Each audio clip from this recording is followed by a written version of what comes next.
नमस्कार, मैं डॉक्टर संगीता पारे। आज मैं आपको सेमीकंडक्टर के बारे में पढ़ाऊँगी। सेमीकंडक्टर बीएससी थर्ड ईयर का पेपर सेकंड है और यह यूनिट थर्ड में है। इसकी चर्चा करने से पहले हमें कुछ बातों का अध्ययन करना बहुत आवश्यक है। इसमें जो शामिल विषय हैं, वह है ऊर्जा बैंड के आधार पर पदार्थ के प्रकार और उसके पश्चात हम सेमीकंडक्टर पर चर्चा करेंगे। ऊर्जा बैंड के आधार पर यदि हमें पदार्थ के प्रकारों को समझना है तो सबसे पहले हमारे लिए यह जानना आवश्यक है कि ऊर्जा बैंड होता क्या है। तो ऊर्जा बैंड को समझाने के लिए हम ये जानते हैं कि जो परमाणु होता है उसके चारों ओर इलेक्ट्रॉन चक्कर लगाते हैं। ये हम एक परमाणु की बात कर रहे हैं।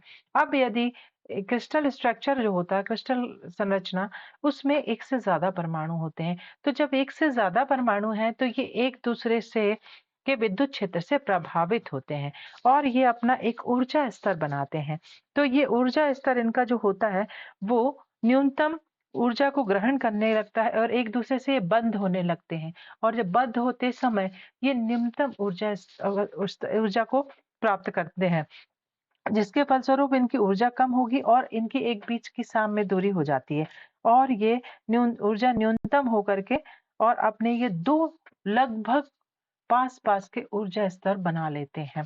तो जो जो इलेक्ट्रॉन होते हैं वो निम्नतर ऊर्जा स्तर पर होते हैं और जो ऊपर का ऊर्जा स्तर होता है जिसकी ऊर्जा थोड़ी ज़्यादा होती है, वह खाली होता है। अब ऊर्जा का जो परास होती है वो ऊर्जा बैंड कहलाती है। अब हम बात करेंगे कि ऊर्जा बैंड कितने प्रकार के होते हैं। ऊर्जा बैंड होते हैं 3 प्रकार के। पहला होता है संयोजी बैंड और दूसरा होता है चालन बैंड, तीसरा होता है वर्जित ऊर्जा अंतराल। संयोजी बैंड निम्नतम ऊर्जा स्तर का होता है, वह इलेक्ट्रॉनों से पूरी तरह से भरा होता है। दूसरा हम बात करेंगे चालन बैंड। चालन बैंड पूरी तरह से खाली होता है, इसमें कोई भी इलेक्ट्रॉन उपस्थित नहीं होता है और चालन बैंड और संयोजी बैंड के बीच का अंतराल क्या कहलाता है? ऊर्जा वर्जित ऊर्जा अंतराल। अब हम बात करेंगे चालकता की।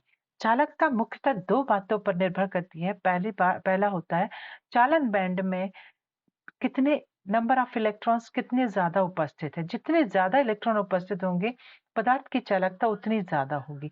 सेकेंड पॉइंट, वर्जित ऊर्जा अंतराल पर। वर्जित ऊर्जा अंतराल जितना कम से कम होगा पदार्थ की चालकता उतनी अधिक होगी और इसी आधार पर हम पदार्थ के तीनों प्रकार का अध्ययन करेंगे।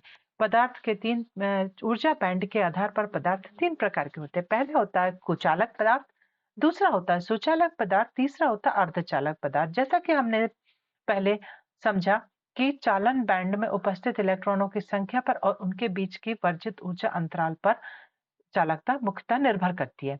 अब यहाँ पर चित्र में देखिए कि जो कुचालक पदार्थ है, कुचालक पदार्थ वे पदार्थ होते हैं जिसमें कोई भी चालन संभव नहीं है। तो वो इसलिए संभव नहीं है क्योंकि जिसमें वर्जित ऊर्जा अंतराल 7 इलेक्ट्रॉन वोल्ट का होता है और दूसरा संयोजी बैंड पूरी तरह से भरा है और संयोजी बैंड के कोई भी इलेक्ट्रॉन चालन बैंड में नहीं पहुंच पाते हैं। दूसरे हम बात करेंगे सुचालक पदार्थ की। सुचालक पदार्थ में जैसा कि आपको चित्र में दिख रहा है कि संयोजी बैंड और चालन बैंड एक दूसरे पर अतिव्यापित ओवरलैप्ड है। तो ये जो ओवरलैप्ड है तो संयोजी बैंड के इलेक्ट्रॉन कंडक्शन बैंड में चले जाते हैं और इनका वर्जित ऊर्जा अंतराल जो होता है वो 0 होता है, इसीलिए इनकी चालकता सबसे ज्यादा होती है। तीसरी जिस पर हमें आज मुख्यतः चर्चा करनी है वह है अर्धचालक पदार्थ। अर्धचालक पदार्थ जो होते हैं उनके बीच वर्जित ऊर्जा अंतराल लगभग 1 इलेक्ट्रॉन वोल्ट का होता है।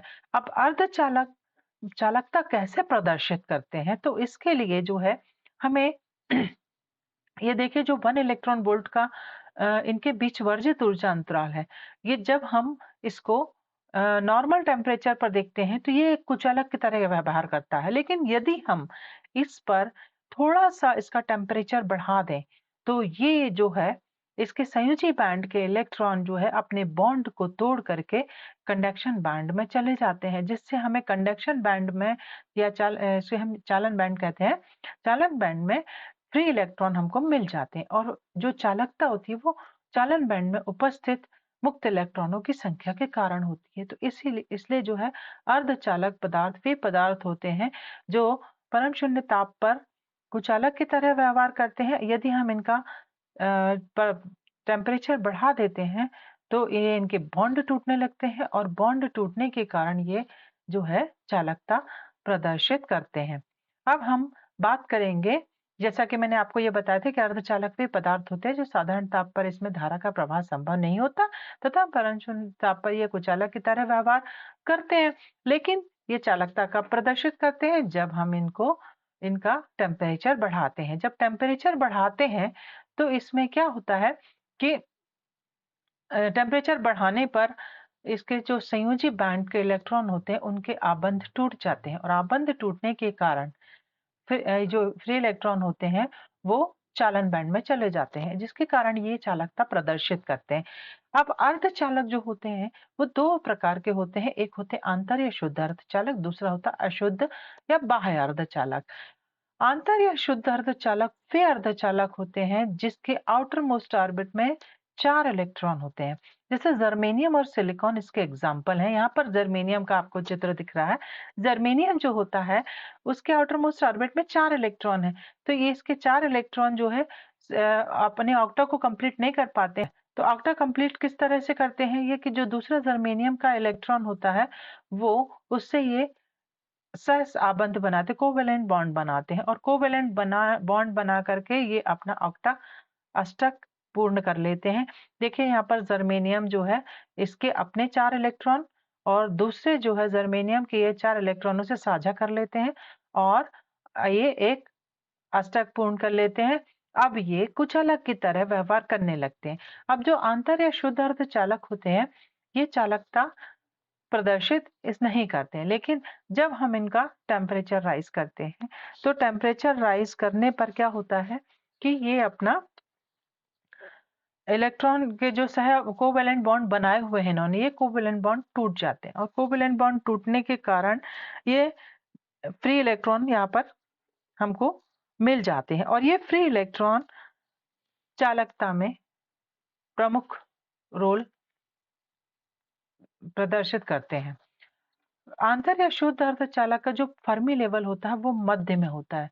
अब दूसरे हम बात करते हैं अशुद्ध या बाह्य अर्धचालक की। अशुद्ध या बाह्य अर्धचालक पहले से ही चालकता प्रदर्शित करते हैं। ये दो प्रकार के होते हैं, एन टाइप के सेमीकंडक्टर और दूसरे पी टाइप के सेमीकंडक्टर। एन टाइप पर यहाँ पर दाता भी लिखा हुआ है कि जब शुद्ध अर्धचालक, इसको हम डिफाइन करेंगे कि जो एन टाइप का शुद्ध अर्धचालक होता है वह किस प्रकार से बनता है। जब हम किसी शुद्ध अर्धचालक में 5 संयोजकता वाला कोई दाता मिलाते हैं, 5 संयोजकता वाले अपद्रव्य परमाणु को हम मिलाते हैं, तो 5 संयोजकता वाले को मिलाने पर क्या होता है, इसके जैसे आप ये बात यहाँ पर देख रहे हैं कि फास्फोरस और आर्सेनिक एंटीमनी, यहाँ पर एंटीमनी का को अपद्रव्य के रूप में मिलाया गया है और शुद्ध अर्धचालक में हमारे पास यहाँ पर जर्मेनियम है। तो हमें मालूम है कि जर्मेनियम के आउटर मोस्ट ऑर्बिट में 4 इलेक्ट्रॉन होते हैं। अब यहाँ पर हमने अशुद्धि के रूप में क्या मिलाया हुआ है, एंटीमनी। एंटीमनी के आउटर मोस्ट ऑर्बिट में 5 इलेक्ट्रॉन होते हैं। 5 इलेक्ट्रॉन होने के कारण इसमें ऑलरेडी एक इलेक्ट्रॉन स्पेयर में आपको दिख रहा है। ये देखिए आपके चित्र में कि एक इलेक्ट्रॉन एक्स्ट्रा में है ही। और बाकी जो 4 इलेक्ट्रॉन होते हैं वो जर्मेनियम के 4 इलेक्ट्रॉनों से साझा करके अपना ऑक्टा कंप्लीट कर लेते हैं। अब इन्होंने तो ऑक्टा पूरा कर लिया, लेकिन इसमें एक इलेक्ट्रॉन ऑलरेडी स्पेयर में है, तो इसलिए ये इलेक्ट्रॉन हमको फ्री मिल जाता है और जिसके कारण हम इसको एन टाइप का सेमीकंडक्टर कहते हैं और ये इलेक्ट्रॉन जो है चालकता में प्रमुख रोल प्रदर्शित करता है। दूसरा होता है पी टाइप का या ग्राही अर्धचालक। अब हम ग्राही अर्धचालक की बात करें, पी टाइप का जो अर्धचालक होता है इसमें अगर हम शुद्ध अर्धचालक जर्मेनियम में 3 संयोजकता वाली अशुद्धि मिलाते हैं, जैसे इंडियम। इंडियम के आउटर मोस्ट ऑर्बिट में 3 इलेक्ट्रॉन होते हैं और जर्मेनियम के आउटर मोस्ट ऑर्बिट में 4 इलेक्ट्रॉन होते हैं। अब हमें ऑक्टा पूर्ण करना है, तो ये जो 3 इलेक्ट्रॉन है जर्मेनियम के 4 इलेक्ट्रॉन में से 3 में से साझा कर लेते हैं, चौथा यहाँ पर खाली जगह रह जाती है। अब जो ये खाली जगह से हम होल या विवर कहते हैं। अब ये होल विवर के कारण जो है यह पी टाइप का सेमीकंडक्टर चालकता प्रदर्शित करता है। अब ये चालकता प्रदर्शित कैसे करेगा? होल तो मीन्स होल मतलब रिक्तता, खाली स्थान। एक्चुअली ये खाली स्थान पर जो पास का इलेक्ट्रॉन है ये यहाँ से आकर के यहाँ पर शिफ्ट हो जाता है। अब जब ये यहाँ पर शिफ्ट हो गया तो यहाँ पर ये इलेक्ट्रॉन आ गया तो यहाँ पर जगह खाली हो गई, यहाँ पर रिक्तता उत्पन्न हो गई। अब ये रिक्तता जो है उत्पन्न हुई है तो यहाँ पर ये इलेक्ट्रॉन है इसके पास वाला ये यहाँ पर शिफ्ट हो जाता। इस प्रकार जिस साइड इलेक्ट्रॉन जाते हैं उसके अपोजिट साइड में होल जाने लगते हैं। तो इस प्रकार ये चालकता प्रदर्शित करते हैं। तो ये आपका पी टाइप का सेमीकंडक्टर। तो अर्धचालक के दो प्रकार हमने देखे। एन टाइप का, जिससे अब एन टाइप को हम दाता क्यों कहते हैं? क्योंकि इसमें ऑलरेडी एक इलेक्ट्रॉन वो डोनेट कर रहा है। पी टाइप को हम ग्राही सेमीकंडक्टर क्यों कहते हैं? क्योंकि इसमें एक जगह खाली होती है जो कि इलेक्ट्रॉन को ग्रहण करती है। तो पी टाइप का सेमीकंडक्टर ग्राही कहलाता है और एन टाइप का दाता कहलाता है। एन टाइप का सेमीकंडक्टर और पी, इसमें जो अशुद्ध अर्धचालक होते हैं, अशुद्ध अर्धचालक में फर्मी लेवल या तो चालन बैंड के पास होता है या कंडक्शन बैंड के वैलेंस बैंड के पास होता है। अब हम बात करेंगे अर्धचालक के उपयोग। अर्धचालक के उपयोग अनेक प्रकार से होते हैं। जैसे हम ट्रांजिस्टर डायोड आप देखते हैं प्रैक्टिकल लैब में कि आप हर जगह जो है पीएन जंक्शन डायोड कर रहे हैं। तो ये सब पी टाइप और एन टाइप सेमीकंडक्टर ट्रांजिस्टर करते हैं। ट्रांजिस्टर पीएनपी और एनपीएन होता है। इंटीग्रेटेड सर्किट जो बनते हैं उसमें भी हम अर्धचालकों का उपयोग करते हैं। बिजली के सिस्टम, ट्रांसमिशन आदि में हम यूज करते हैं। ऑप्टिकल सेंसर में हम इसका उपयोग करते हैं।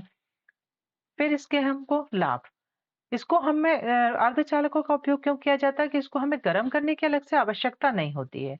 दूसरा, हम सर्किट को चालू करने के लिए हम ये जैसे ही हम चालू करते हैं वैसे ही सेमीकंडक्टर काम करना शुरू कर देता है और इसमें अलग से हमको इसमें ज़्यादा वोल्टेज की आवश्यकता नहीं होती है, कम वोल्टेज की आवश्यकता होती है। वैक्यूम ट्यूबों की तुलना में अर्धचालक चीप रेट में हमको मिल जाते हैं। तो ये हमने आज चर्चा की अर्धचालक के बारे में। इसकी जो स्टडी आप कर सकते हैं, इसके लिए जो हमारे पास सबसे अच्छा तो अभी उच्च हायर एजुकेशन की तरफ से स्वयं ऐप डाउनलोड किया गया है, जिसमें आपको अपने फिजिक्स से रिलेटेड सारे टॉपिक्स मिल जाएंगे। इसमें मैंने RP Goyal unified book study की और ये और ज़्यादा पढ़ने के लिए आप इन बुकों को रेफर कर सकते हैं। अभी हमने जो अर्धचालक पर चर्चा की, अर्धचालक को आपने समझा, तो अब इसके लिए ज़रूरी है कि हम इसका असेसमेंट करें, इसमें हम मूल्यांकन करें। तो हम इसमें जैसे शुद्ध अर्धचालक होते हैं, बताइए एंटीमनी, सिलिकॉन, आर्सेनिक, बिस्मथ, हमने अभी पढ़ा। इसका आंसर क्या होगा? सिलिकॉन। नेक्स्ट वन, अर्धचालक में फर्मी स्तर होता है चालन बैंड के पास, संयोजी बैंड के पास, संयोजी बैंड एवं चालन बैंड के मध्य में, चालन बैंड के अंदर। हमें मालूम है कि अर्धचालक का फर्मी स्तर कहाँ पर होगा? संयोजी बैंड और चालन बैंड के मध्य में। एन टाइप का अर्धचालक कैसा होता है? अभी हमने देखा कि उसमें एक ऑलरेडी एक्स्ट्रा इलेक्ट्रॉन होता है तो इसलिए वो दाता की तरह बिहेव करता है। तो एन टाइप का सेमीकंडक्टर दाता होता है। ताप बढ़ाने पर अर्धचालक की चालकता बढ़ती है, जो कि हमने अभी स्टडी किया। तो ये इस प्रकार हम अपने टॉपिक पर नेक्स्ट आप एक क्वेश्चन है, कुचालक पदार्थ में वर्जित ऊर्जा अंतराल होता है 7 इलेक्ट्रॉन वोल्ट से अधिक, 7 इलेक्ट्रॉन वोल्ट से कम, 1 इलेक्ट्रॉन वोल्ट, शून्य। तो हमें आंसर पता है कि 7 इलेक्ट्रॉन वोल्ट से अधिक, तभी वो कुचालक पदार्थ होगा क्योंकि उसमें संयोजी बैंड के इलेक्ट्रॉन कंडक्शन बैंड में नहीं जा सकते। धन्यवाद।